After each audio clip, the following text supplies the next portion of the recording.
Hello, my name is Ethan Austin, and this is my technical feature walkthrough. Starting off in BP Sparks, when the BP bot hits the spark, the visibility will be turned off in both this and the child class.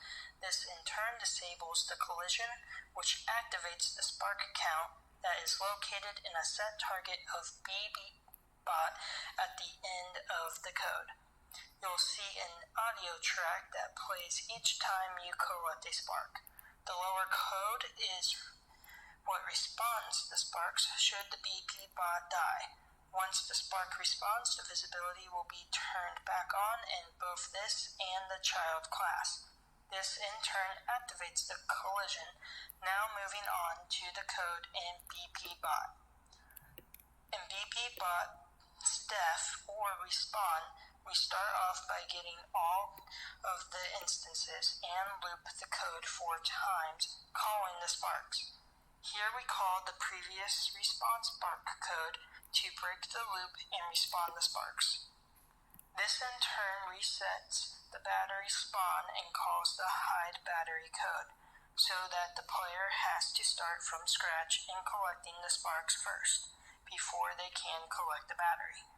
In the very bottom of BP bot's code, there is a custom event with a function to count the sparks you collect. Inside the function, count adds one variable to the amount charged.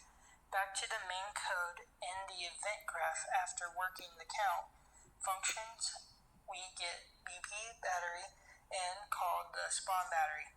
Now we'll look at the BP battery.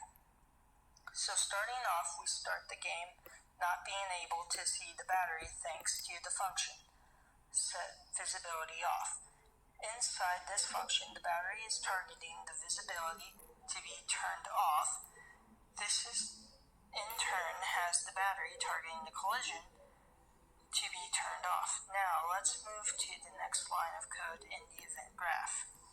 Here on spawn battery, get player's pawn is casted into the BP bot, which triggers an if statement that can only be passed if BP bot's amount of charge and the amount needed are equal to the condition.